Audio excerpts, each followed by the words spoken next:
Hello everyone, hope you've had a nice lunch and explored a bit of central Sheffield. We're really pleased to welcome Nainita Desai this year. She's a fascinating film music composer, and we're going to be going through having some playback of some of her work and a real insight to what she does and how she's got to where she is. So welcome, Nainita. It's lovely to see you in Sheffield again. I know you come up here quite regularly for DocFest. I love Sheffield. Yeah. Good. So, can you give us a little bit the story into how you got into music? What's your background in your passion for music? Okay. Right. So when I was in my mother's womb, okay. All right. Yeah. Okay. So I started. My early musical experience was learning the violin and the piano when I was at primary school, and I went to a Church of England school, so I was immersed in playing in the school orchestra with the violin rather badly, and I used to sing a lot as well, so I loved singing in school choirs. And at home I was brought up by my Hindu parents, British Asian, born and brought up in London. So I learned the Indian classical instruments. I learned the sitar and the piano, sitar and the tablas. So I had that kind of duality, and I loved, so that really opened up and broadened my horizons musically. I loved music from many different cultures, from all over the world, Western pop music, and I used to take the top 40 every Sunday evening on cassette and make mixtapes up.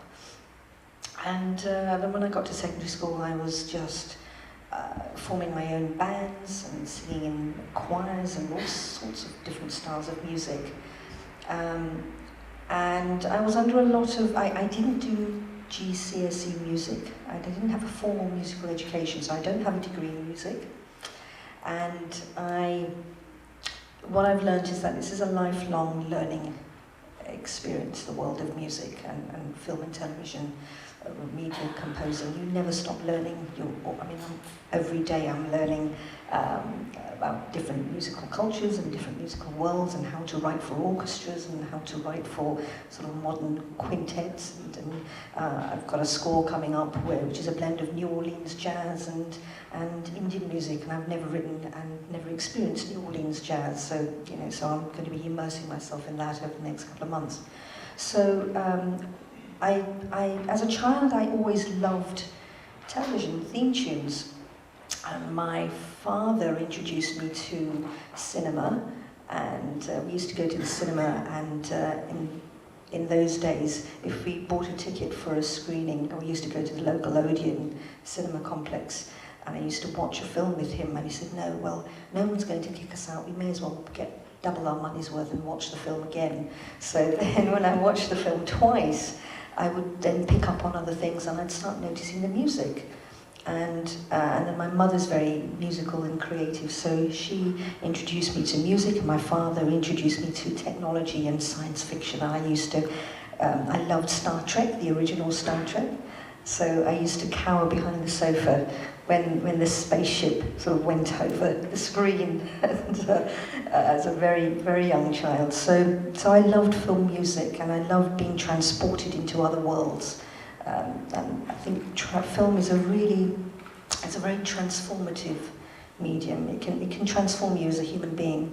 And I've been lucky enough to work on projects that have transformed me and changed my outlook of the world. So it's all about storytelling, storytelling with music. So even though you've got a love for film music, you took quite a roundabout way to get to being a film music composer, which obviously has given you a lot of tools to your trade. What sort of areas have you dealt in? So I got a degree in mathematics. I've always had a love for numbers and the beauty of numbers, and it's still stayed with me to this day, and it helps, mathematics.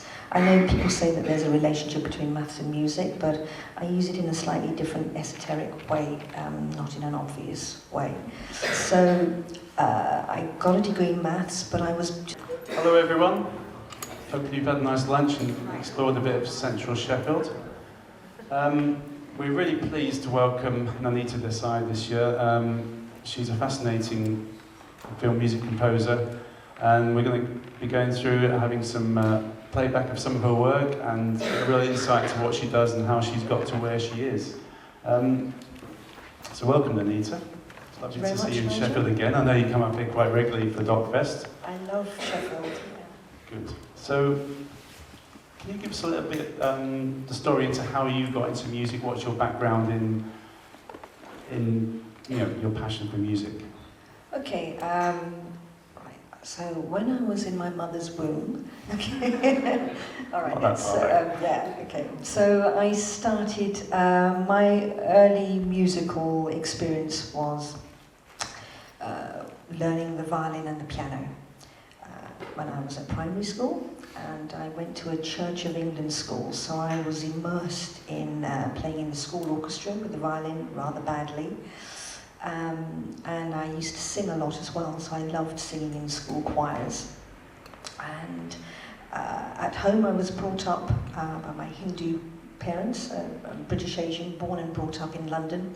So I learned the Indian classical instruments. I learned the sitar and the piano, sitar and the tablas.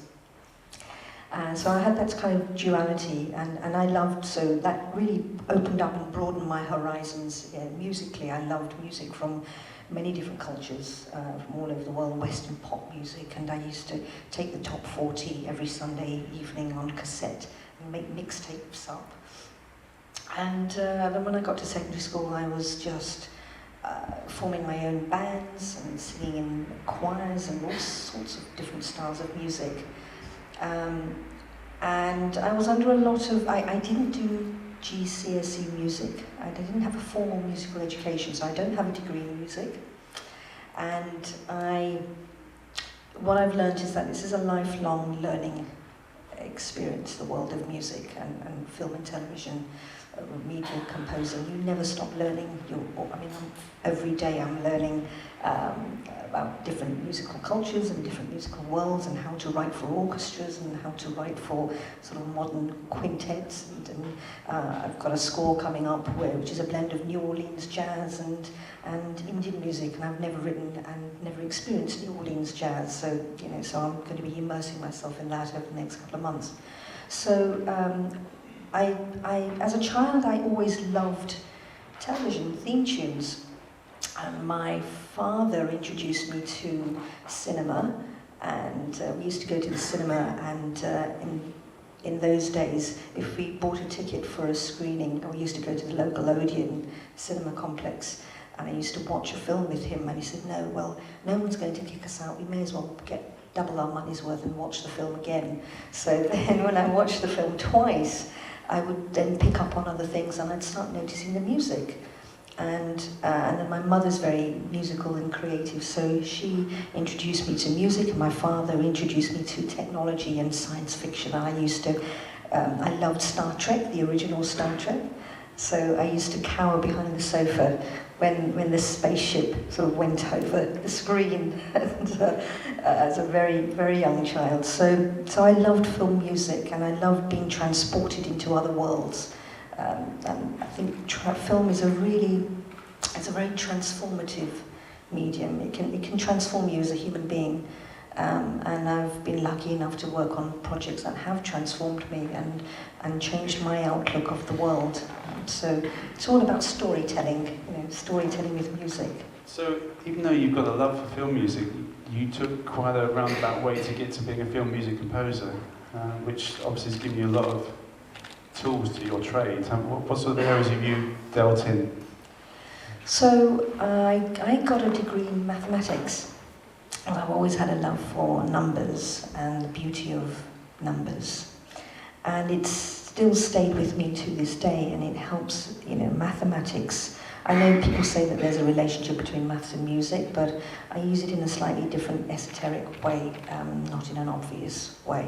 So I got a degree in maths, but I was just burning to do something more creative and go into a creative profession and music. But so I did a postgraduate diploma in music information technology, because I think in the early 90s.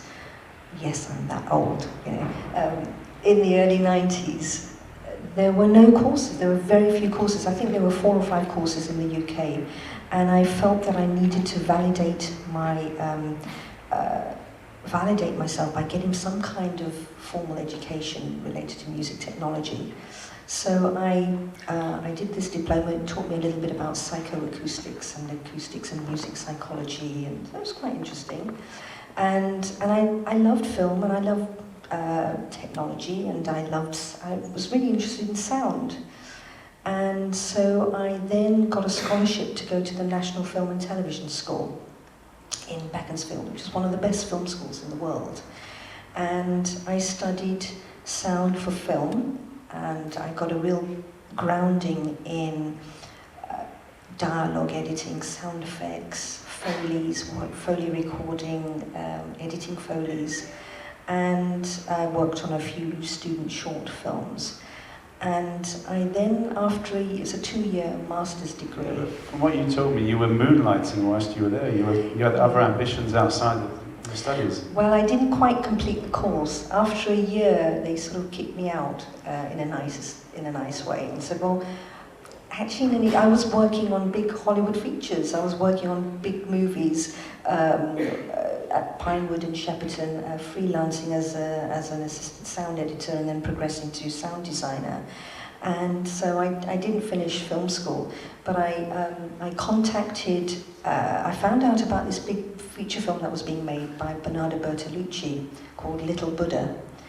And it's about, Keanu Reeves was in it and Bridget Fonda, and it had quite a good cast. And I thought, I want to work on this film because I was really interested in world music. And the film covers the origins of Buddha and a lot of Buddhist chants, and it's filmed in the Himalayas. So I pestered the supervising sound editor, Eddie Joseph, who's a bit of a legend in his own time. He's one of the great sound editors. And I think I pestered him for about 6 months. And I said every week I'd write him a letter or make a phone call and say, I can do this for you. I could, I know all about Buddhist chants, and I sort of learned and picked it all up myself, and I can, translate things from Sanskrit into English for you, and so they said, oh, okay, Nainita, come on, we'll try you out for a month, and I got a paid internship, which was pretty good in those days. And then 1 month went on to 6 months. So I was on the film for 6 months and made myself as indispensable as I could during that time. And then I went and worked in Germany for a year on a Werner Herzog film, doing a bit of everything, assisting a sound designer out there, doing music editing, and just getting a real grounding of sound for film, which was really invaluable for me with everything that I do now. So I was stuck on the outskirts of Munich for a long time, and I thought, this is not where I want to spend the rest of my life. It's a great studio, Neve mixing desks, the best equipment in the world. It was cutting edge at the time. We had a synclavier. Synclavier, I think, at the time cost about £250,000, the price of a decent house, in that time. And so I had access to all this equipment, and I'd had to learn how to use it in my own spare time in the evenings, and hang around the studios and get a grounding on SSLs and Neve mixing desks.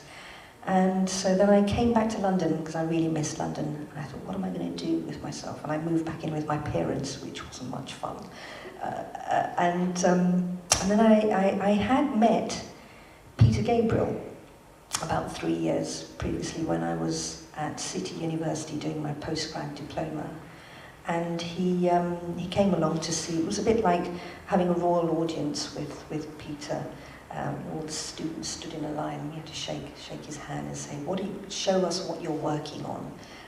So I showed him what I was working on and said, oh, that's really interesting. And I was doing a bit of MIDI programming, sort of trying to explain a little bit of MIDI software to get Western people to understand Indian classical rhythms, because Indian classical rhythms, I learnt the tablas as a child, so Indian classical rhythms can be quite complicated, and you have lots of cross rhythms going. And so he said, "Oh, that's really interesting. Why don't you look me up when you finish your degree, finish your course?" And of course I didn't, because I went and worked in the film industry. So 3 years, 2.5, 3 years later, when I came back to London, sort of unemployed, I thought, I think I'll contact Peter Gabriel. And I wrote a letter to Real World Studios. Yeah. And I didn't know how to contact the man, so I wrote a handwritten letter to Real World Studios, which for me was like a dream. I dreamed of working in these studios, one of the best in the world. And I got a phone call from the studio manager, Mike Large, a week later, and he said, "Oh, Nainita, would you like to come and, got your letter, would you like to come and visit us?" So off I trotted to Real World, and I spent 4 hours there, being given a tour around this amazing studio complex. And I came back very enthusiastic and said, "I can create a sound database for you because I know all about sound effects, and I can create sort of a sound." It was like the early days of sampling. I can sort of catalogue and manage your sound library for you. And so, oh, yeah, okay, fine. And so I came back to London, and then 2 weeks later I got a phone call that said, "Thanks for coming to visit us. Would you like to be Peter's assistant music engineer at the Real World Recording Week sessions?"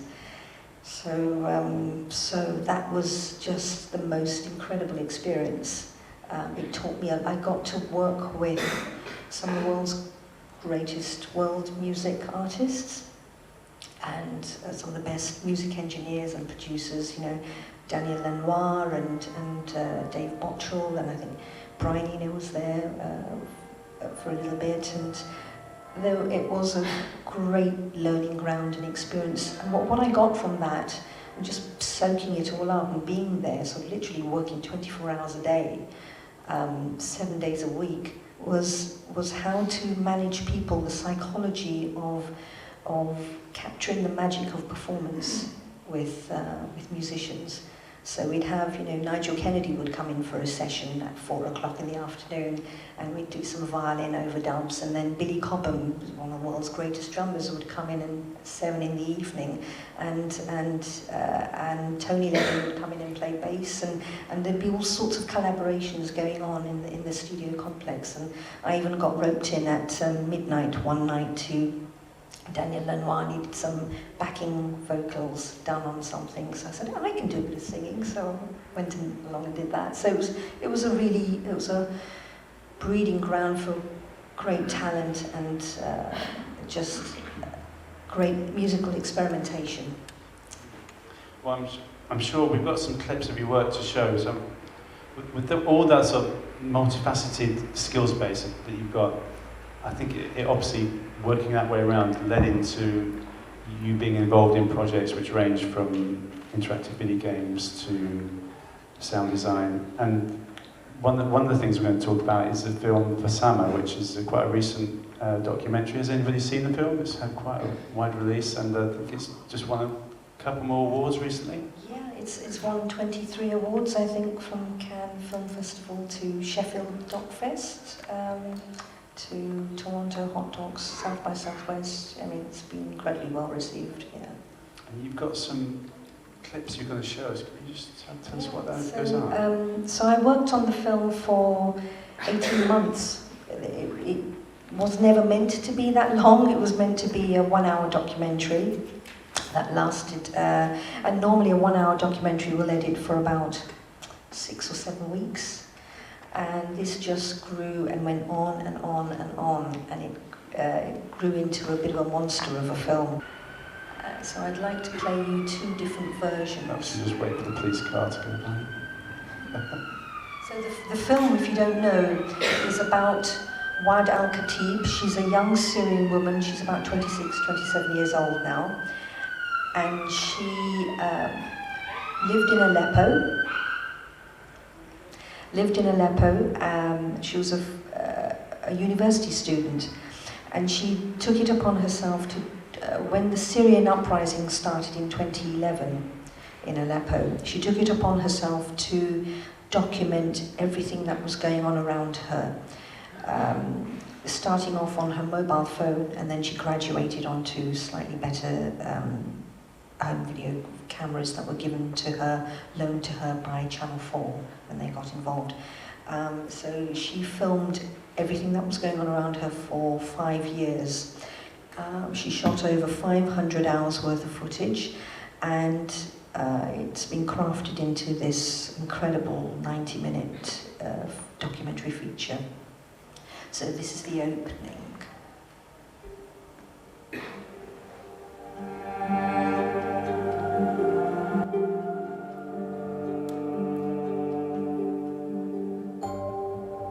هي أنا وعد لما كان عمري 18 سنة.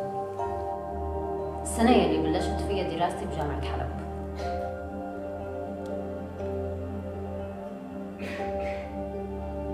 كانت هي المرة الأولى يلي بعد فيها عن بيت أهلي. ما كنت أبداً متوقعة شو رح شوف بين هالسنين.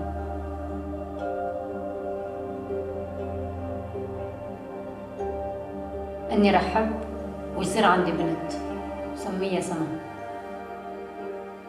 أنتي. They ask you to score different versions of it. No, it evolved in a natural way, on and off over the course of 18 months. So the initial, in fact, let me play the other version, because if I say too much, I'm going to give it away. So here is the other musical direction that I took.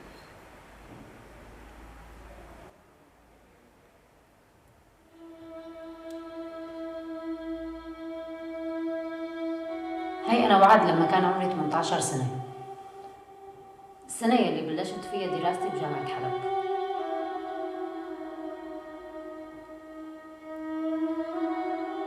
كانت هي المرة الأولى يلي بعد فيها عن بيت أهلي. ما كنت أبداً متوقعة شو رح شوف بين هالسنين.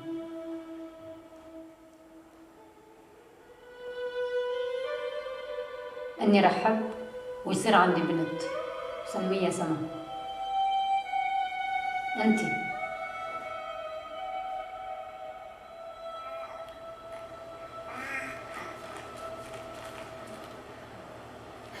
سما. ماما. ماما. Very different.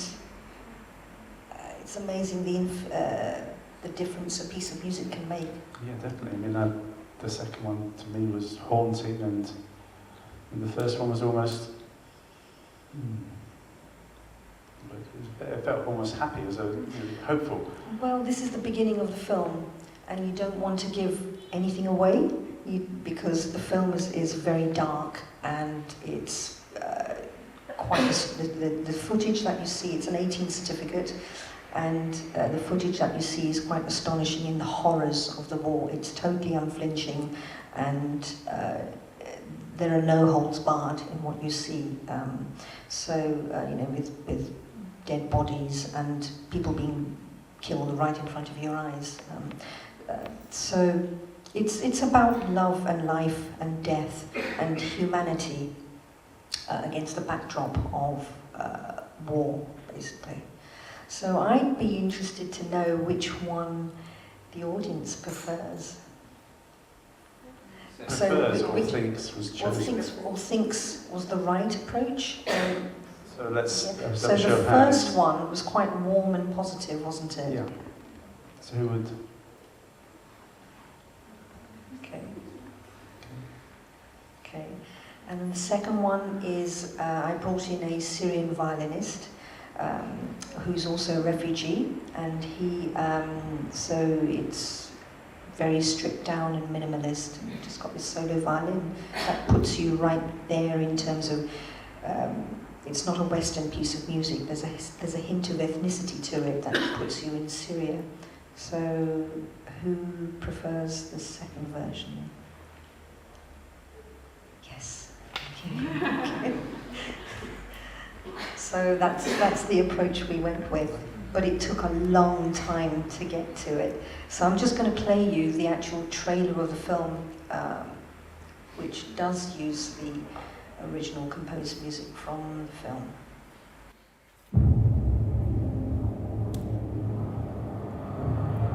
بحلب مدينتي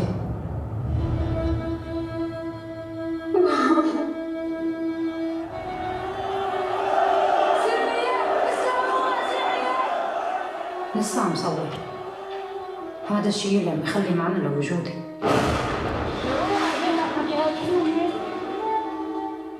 ما حدا منا كان عنده أي فكرة كيف رح تتغير حياتنا للأبد.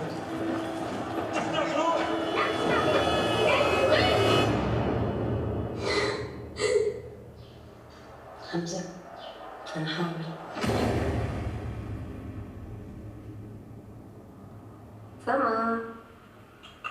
سما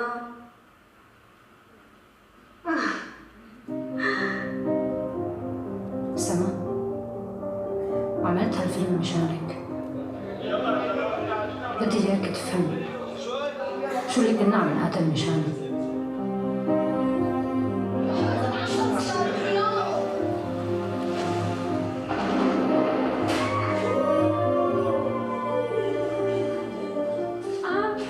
كثير أكثر بيقدروا كثير اليوم. سما أنا بعرف إنك عم تفهمي شو عم بيصير. بقدر أشوف هالشي بعيونك.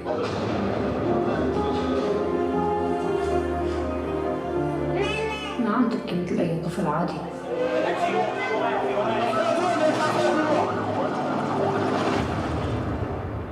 هذا الشيء اللي عم يحمي القلب.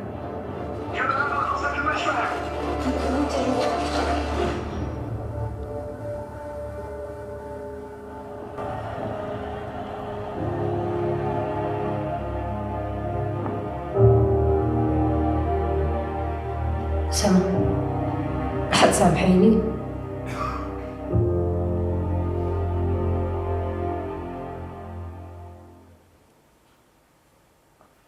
Great. We were warned not to be too loud, not to annoy the Lord Mayor, who's got an office there. So those explosions did wake him up. Is it her? I don't know. Before we move on, you described this as a hybrid school. What do you mean by that?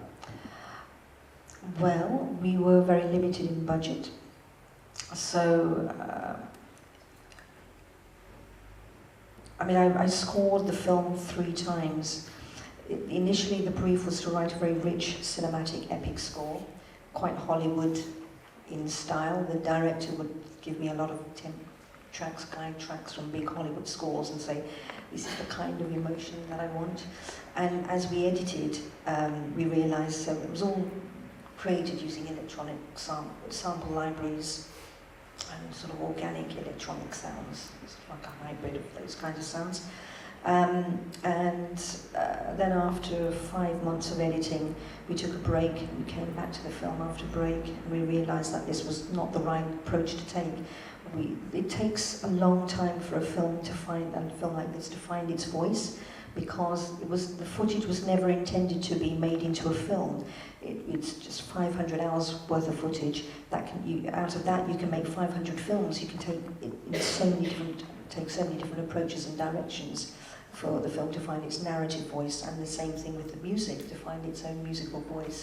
So we then started stripping the music back, and it became but when we realized that the film was actually about the relationship between a mother and a daughter, it became very intimate, and the function of the music was to bring out the tenderness and the humanity in the relationships between the people that you see in their everyday lives, living against the backdrop of the war.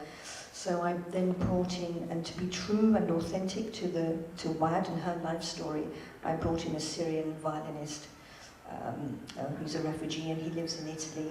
And so I'd send him tracks, and he would then play and do overdubs. But he's not a virtuoso violinist, and I mean that in the nicest possible way. his playing represented the soul of Aleppo, and you hear that in the graininess and the grittiness and the edginess of his playing. So it was hybrid in terms of I did bring in a cellist and a violinist, Western, classically trained people, but then I also brought in this Syrian chap to play on the score, and then the rest of it was samples. So it's a hybrid approach. Right. So moving on from, I mean, that was a long-term project, 18 months you were involved, to another one that you spent 2 years on. Telling Lies, it's an interactive video game, and you obviously drew on another set of skills to work on this project. Can you tell us a bit about it?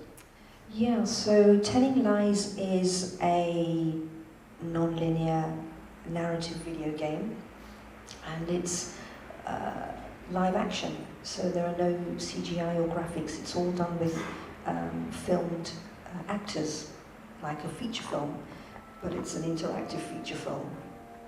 So I think Sam Barlow, the designer, director, brought me on board because he wanted someone with cinematic storytelling sensibilities. I'm used to scoring linear and film and TV, and working with getting inside the minds of these characters.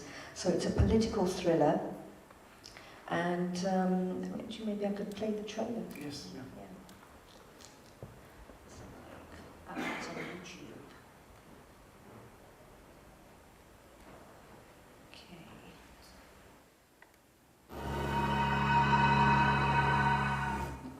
Not good.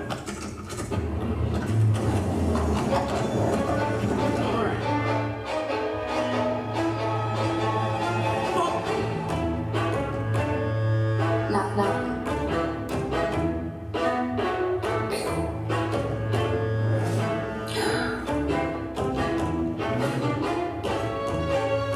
I promise Tell the truth. the whole truth. And But the truth. oh my God, Wake up.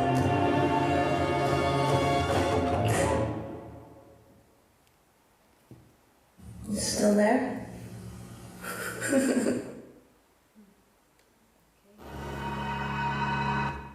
So has that been released? It says coming in 2019. That was released in August, and it's on iOS, and it will be coming out on PlayStation 4. So it's on Steam, iOS, and then it'll be on PlayStation 4 around that Christmas end of the year. So I've released Score, which came out in August, and we're releasing a vinyl in December because people like video games music. It's quite popular. Does anyone here write music for video games? No. When you want to get into that area of work. Anyway, if you do, you need to get involved. You need to know about things like middleware and WIs, which is something you had to take on board when you were. I mean, it's quite an involvement, isn't it, to consider those technicalities when you really just want to write the music. Yeah, you have to consider writing chunks of music that can be used in the game. Yeah, absolutely. I mean, there are 4 main characters in the game, and everyone's lying to everyone. They're all very duplicitous characters. It's a political thriller, and you're getting into sort of human psyche. And so I had to write. We came up with a plan, a process where I wrote a piece of music for each character. Each character had a theme.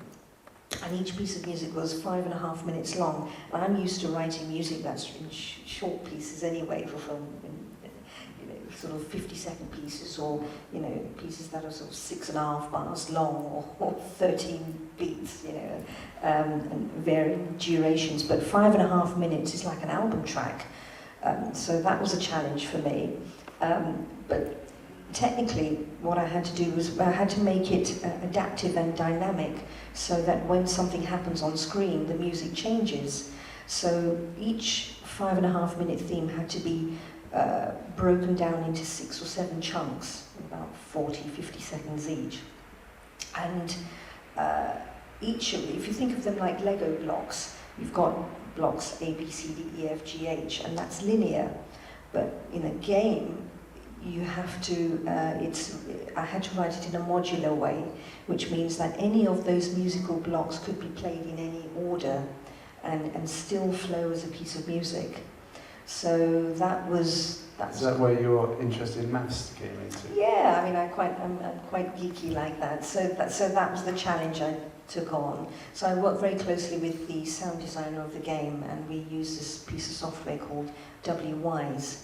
So it's sort of a bridge between music software and, it's the best way I can describe it, it's sort of like a bridging point where you implement all the sound effects and all the music into this piece of software. Then that then gets triggered by different metadata and tagging with what's in the game engine itself.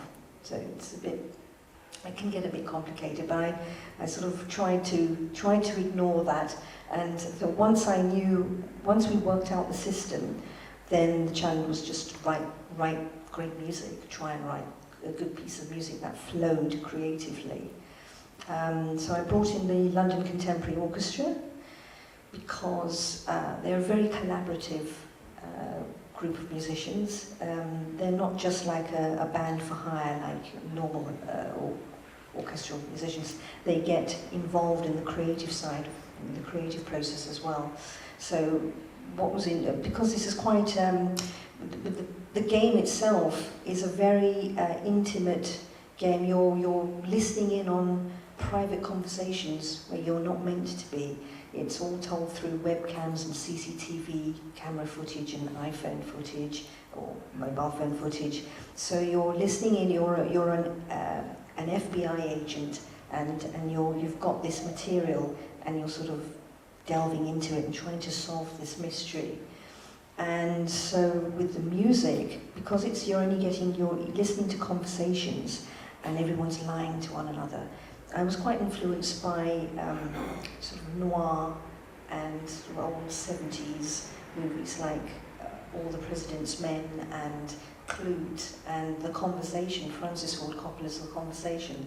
Not necessarily musically, but Sam, the director, we worked very closely and collaborated a lot, and we'd share musical playlists and what music he liked to listen to when he was writing the script. So I didn't get to see any visuals. Normally I get to see visuals.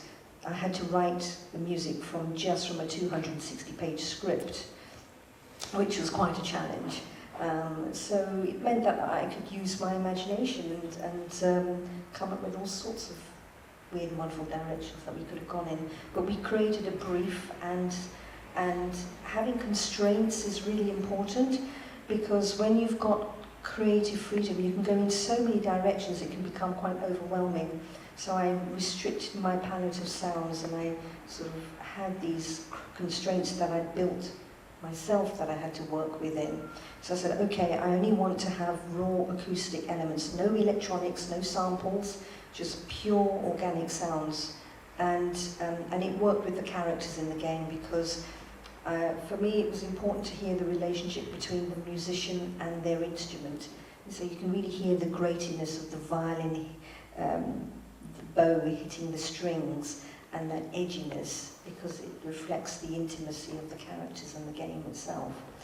So that's why I brought in the LCO, who've played on amazing scores like Phantom Thread and Under the Skin and Moonlight. You know.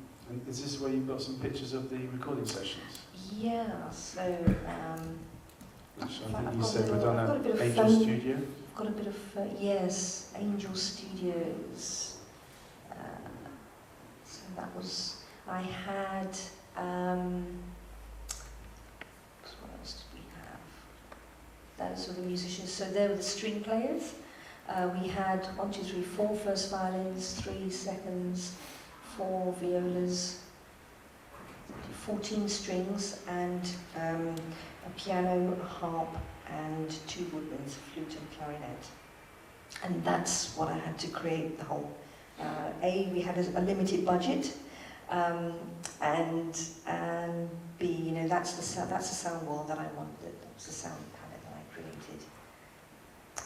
And we used quite sort of modern orchestral, contemporary modern techniques of recording. So it was quite unusual in the recording session, because normally when you go in with an orchestral score, you write the music, I do the demos and the mock-ups in my own home studio, and then we orchestrate it, get it ready for the musicians, go to the studio, and they record it, note for note is what you get.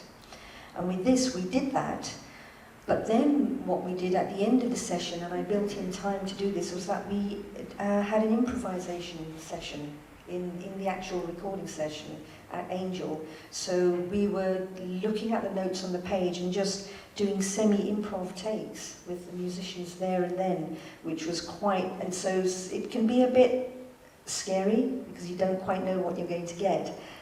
Sometimes it worked, sometimes it didn't. But it was a really, it's like this chaos and order thing, you know, there's a lot of order in the way the music's written, but then I wanted to inject a bit of fresh craziness into the music, and so sometimes they do things like spectral scrubbing and sort of scrubbing the bow against the bridge of the violins and doing some wacky stuff. You know. You mentioned your home studio. What sort of, how have you built that up? And it's obviously a place that you spend a lot of time. How do you? It is. I think Have you got a picture? I may have a picture of it. There's some online. It'll be on my If that's the website. one. Yeah, it'll be on my website. I'm not sure where is it? Let's have a look.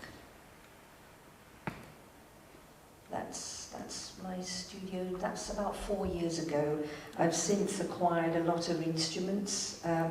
So I've got a wall with lots of collection of acoustic instruments from around the world, which I plug and bang and scrape to get what I need to get out of them.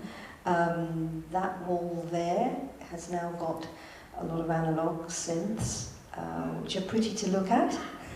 And Nainita's going to Synthfest tomorrow, so anyone who's in Sheffield tomorrow, check out Synthfest at the Octagon. Yeah, so I love technology. I love mixing the old and the new. I was an early adopter of the Roly Seabird, which is this huge 8-octave instrument that looks like a keyboard, but when you play it, it's got these squidgy keys. It's spongy, yeah. You can get smaller ones, which are great. I've got one. Yeah, I've got the daddy bear, the mummy bear, the baby bear one. So I've got all of them, and they're great fun to play with, because for me it's all about bridging, getting the creative ideas from your head into as quickly as possible down on, not paper, but on the computer. And I think in a very sort of, it's all about capturing the magic of performance, which is something that I learned from Peter Gabriel. You know, when you're working with, when I bring a musician in to play for me on a score, if they're taking more than 3 takes to get it right, you lose that sort of, the peak of their performance. So I think by the second take they've got, you know, and when you're working with sort of really great musicians, by the second take they've nailed it. The third take is a different alternative version than anything after that. You know, if you're going to take 5, take 6, take 7, things can start becoming a bit, you lose this certain magic. A bit laboured. Yeah, yeah. So when I choose musicians to work with, I choose very carefully. I get the right person for the job. Yeah. Well, let's just talk about the third project we've got an illustrated clip from, and then we can take some questions. So this is Untamed Romania, which is it's a BBC National Orchestra, but what was the production? Yeah, for? so it was a natural history feature film, which was scored last year, and it came out earlier this year. It was shown in cinemas in Romania.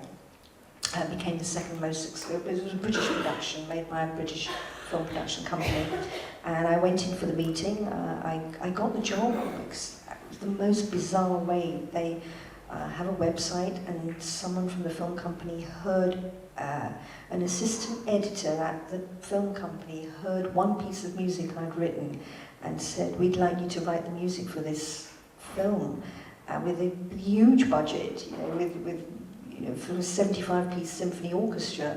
So that was luck in many respects. And they said that they wanted a live orchestra, and they told, so I had, unlike these other projects, which I worked on for a very long time, I literally had 6 weeks to score, less than 6 weeks to score 88 minutes of music. That's a lot of work. It's a lot of work, very intense period of time. And I got picture lock, so I wasn't working on it through the whole editing process. They'd been laying on temp tracks and guide reference tracks for each scene. So the film is about the beauty of the amazing wildlife of Romania, which is the last European sort of bastion of true wilderness in Europe. And it's loosely based on a year in the life of a family of bears. So you see them from cute and cuddly, mischievous, playful bears to big beasts, battling with wild boars and wolves, pack of wolves. So it's a stunning, beautiful, epic film, and it needed a score to match the scale and that richness. And they wanted it to be very lyrical and melodic, and I don't normally get asked to write tunes, so I saved up all the melodies that I've written in the last 10 years that I've never used, and I used them all on this film. Right. I think have you got the only theme for us? Yeah.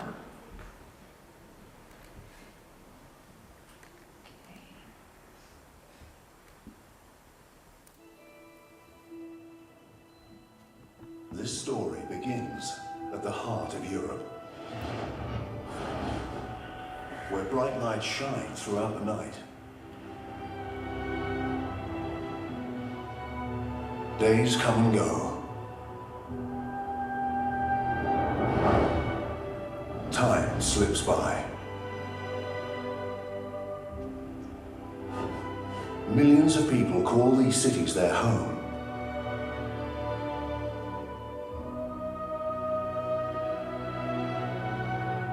But beyond the hustle and bustle, it's easy to forget there is another world out there.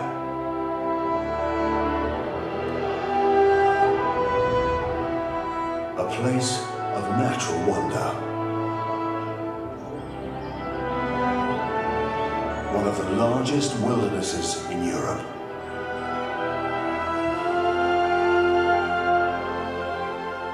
Where vast ancient forests still grow. And great mountains reach up to kiss the sky.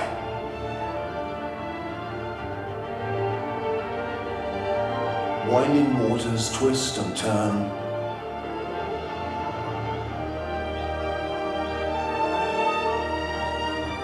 Beasts steeped in myth and legend roam free.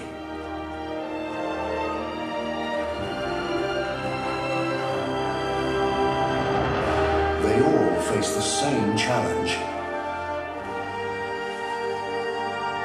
To survive the twists and turns of the changing seasons.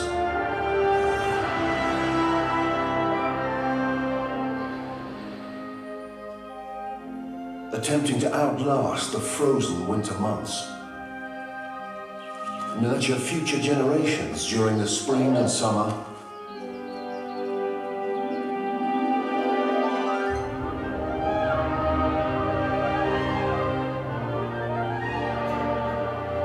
Prepare for winter by reaping autumn's bounty.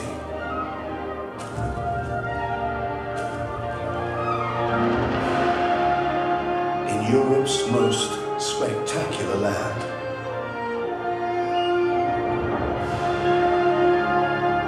This is untamed Romania.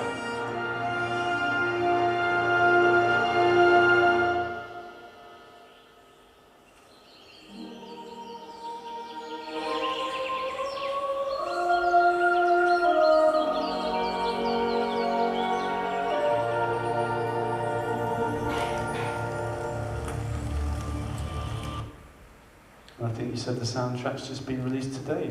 Yes. Yeah, it's come out today through Silver Screen. It took a year to get the soundtrack together, a long time. But was, I mean, I did use a few, there were a few electronic cues in the film. It was quite thematic. So you've got 4 seasons, and I have a theme for the seasons, and in each, as you change season, you have the same piece of music, but it takes on a totally different emotional feel. So winter is very cold and inhospitable, and then you have the same theme for summer, which is very hot and languid and relaxed, and springtime is very sprightly and energetic. So it was a really interesting exercise in, and I've never written for a live symphony orchestra before. It was my first major orchestral work. So so it was a challenge. Oh, what a wonderful challenge. So how do you represent cold in music? I think, get out Spectrasonics, Omnisphere. Maybe woodwinds. You know, I mean, I think it's all about emotions and how to use. I wanted to use woodwinds. Give woodwinds a shout out on the score, because you have strings and brass used so much in film, in orchestral scores, and the woodwinds tend to get neglected a lot. And because I knew that I had the whole orchestra there, all recording in one day. We recorded 55 minutes of music in one day, and then I did some smaller sessions at Angel Studios. And normally when you record a film score, you record them in sections. So you have the strings on their own and the brass on their own. And there's an advantage to that, but also a disadvantage in that when you get a whole band playing together, a 75-piece band playing together, and they all know one another, they all feed off each other when they're playing. And they all know one another, so they're friendly, so they interact in a different way. So in the way that you see these mountains and the shapes of the mountains and this amazing landscape, I wanted the orchestra to play like a living, breathing organism, and that liveliness and cohesiveness sort of comes through, hopefully. It's not, for me, it's not just about the notes on the page and the actual musical content, but the sound that these musicians make, you know, whether it's the Syrian violinist and the edginess of the playing too, or the liveliness of the big symphony orchestra, or the noir, modern contemporary feel of telling lies. You know, it's the sound that the instruments make, with the relationship between the player and their instrument. Yeah, fascinating. So, hopefully we've got some questions from the audience. Yeah, have we got a mic? There's one there, Ashley. Ian?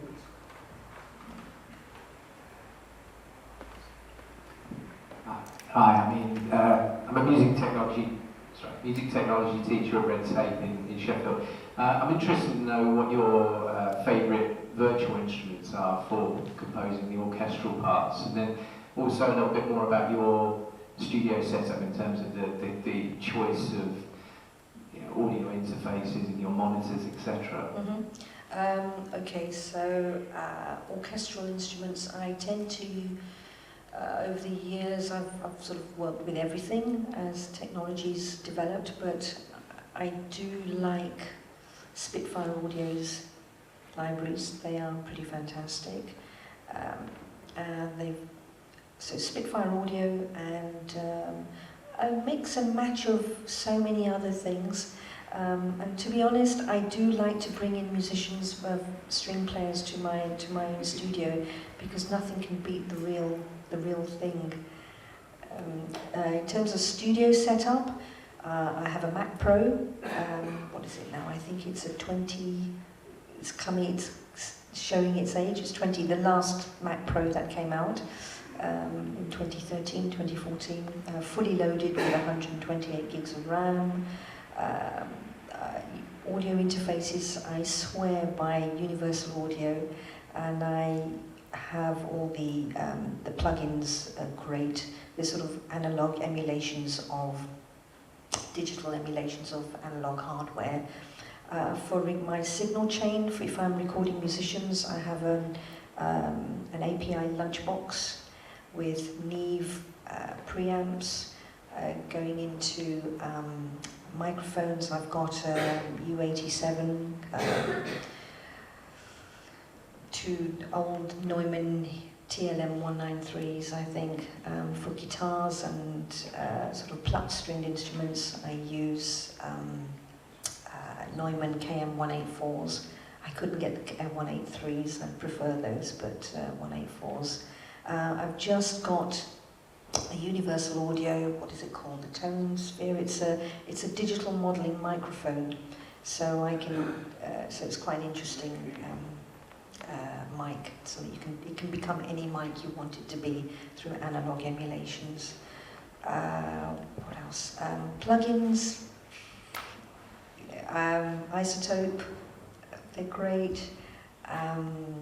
You censor it around Logic, don't you?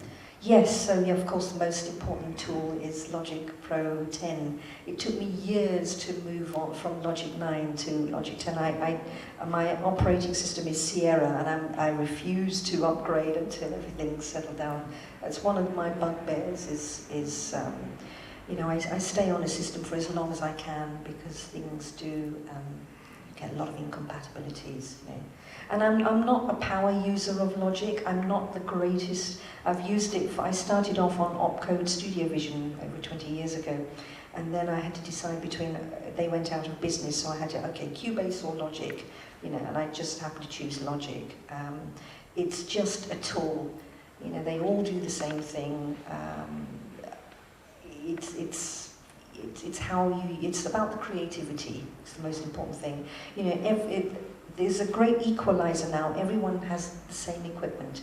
Everyone can afford the same or has the same sample libraries. So what separates you, what makes you unique? You know, it's what's up there in the musical and the creative ideas.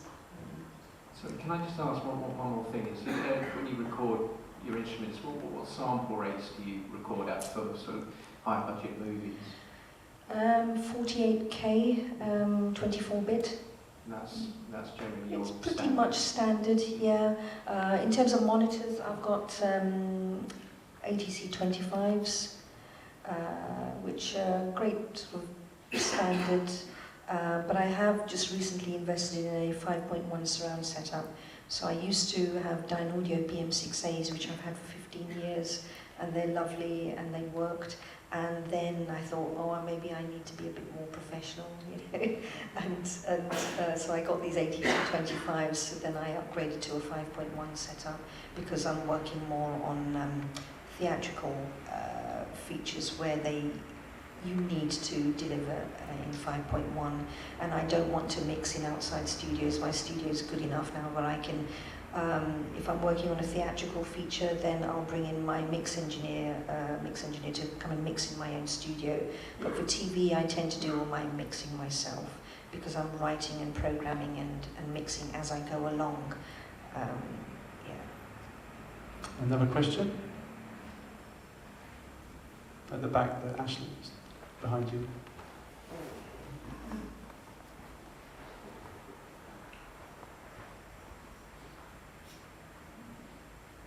Just popped into my head just then when you mentioned about bringing in your mixing engineer to your studio. How do you find? Can you talk about the process of working with a mixing engineer? Because I've done that once on a film score, and I found it really difficult. But we got there in the end. But I'm just really interested to hear your experience with that. Well, when I'm programming, I mean, it's all part of the same thing. You know, with your skill set, you need to be able to. I'm having to demo for clients, for directors and filmmakers all the time. So, and they need to hear the music sounding as good as almost as good as the finished article. So I get my mixes. I tend to get my mixes up to 80% of where I think they can go, and then I'll bring in, so on the features that I've scored, I'll put aside 1 week to mix the score right at the end. So if I've got a 7-week schedule, I'll write for 5 weeks, orchestrating as I go along and submitting demos to directors for getting their approval. So if they need, if I need to do changes, which you always have to do changes, then I'll do that within that 5 weeks. And then I will insist on saying, okay, right now I'm going to bring in musicians, which I did on this score, but sometimes I'll bring in musicians from a very early stage. So I'll be recording and writing and mixing as I go along. And then I'll put aside, as far as possible, 1 week for mixing. So I bring in, I get my mixes sounding as good as I can possibly get them to be with my abilities. And then I'll bring in a mix engineer who will give it that icing on the cake. And I will be there with the mix engineers, so all the time. So it's quite nice because it gives me an opportunity to sit back and watch someone else do the hard work, you know. But at the same time, if the mix is starting to turn into something that I don't hear in my mind, then I will step in and say, well, actually, so my mix engineer will mix it, finish mixing the cue, and then he'll ask me to then listen to it with fresh ears and say, or do you want to do any tweaks in balancing or EQ? Or and yeah, it's someone that I trust as well.